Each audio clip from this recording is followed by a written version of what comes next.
Welcome to HDTV. You are now rocking with your boy. Now, this shows you how America is. How America has all this money, right? But for some reason, they won't give the brothers and sisters their reparations, and they won't open up any more jobs really here in the US. So here, US Senate passes a $740 billion defense bill bucking Trump on Confederate names. This article is by Patricia Zengirl. I think that's how you say her name. Washington Reuters, the US Senate, on Thursday passed its version of the National Defense Authorization Act, a $740 billion bill setting policy for the Pentagon that President Donald Trump has threatened to veto over a provision removing Confederate names from military bases.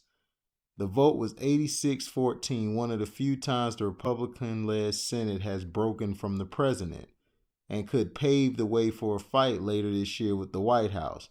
The Democrat-led House of Representatives also passed this version of the NDAA earlier this week, with far more than the two-thirds supermajority needed to override a veto.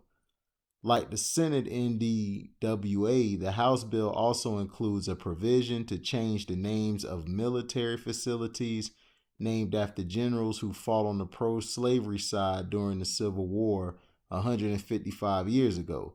Tributes to the Confederacy and slave owners, like base names and statues, have come under increasing scrutiny and widespread protest over racial injustice sparked by police killings of Black Americans.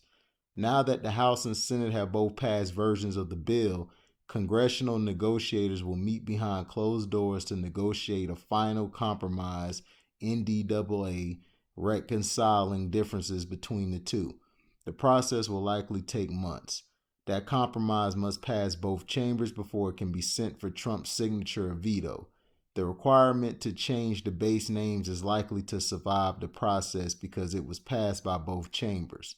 Senate Republicans, who rarely break from Trump and have never overridden one of his vetoes, have urged the president to back off his veto threat. Trump has called protesters anarchists and agitators. One difference between the House and Senate bills is how they deal with Trump's plan to remove some U.S. troops from Germany. Senate leaders did not allow a vote on an amendment offered by Republican Senator Mitt Romney that would have restrained Trump's plan to move troops from Germany to other parts of Europe. The House bill includes a provision that will bar a drawdown of U.S. forces in Germany or elsewhere in Europe unless the military leaders certify that the reduction will not affect the security of the United States and its allies. The Senate bill also imposes new restrictions on the so-called 1033 program, in which the Department of Defense transfer military-grade equipment to local police forces.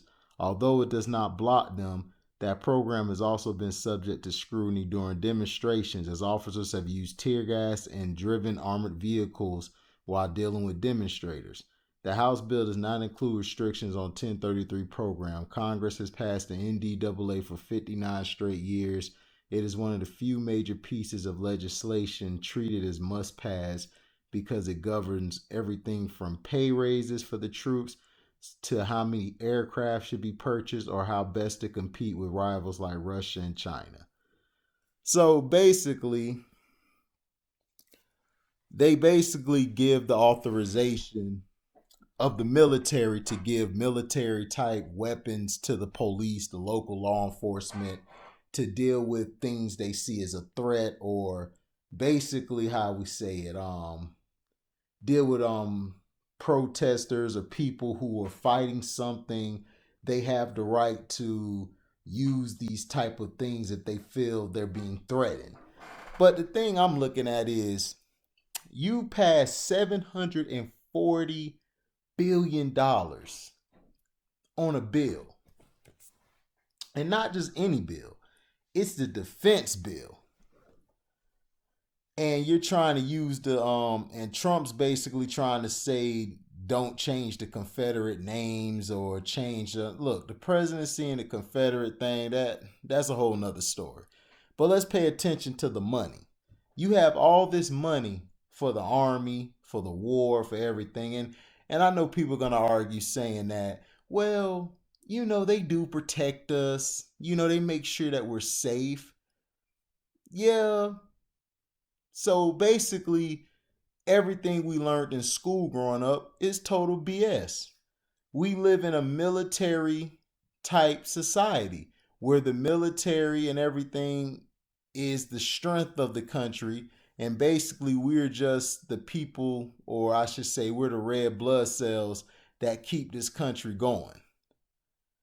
We basically are just peasants working, barely able to make it, but they got enough money to pass for a defense bill on guns to weaponize the police and weaponize themselves so they could try to compete with Russia and China.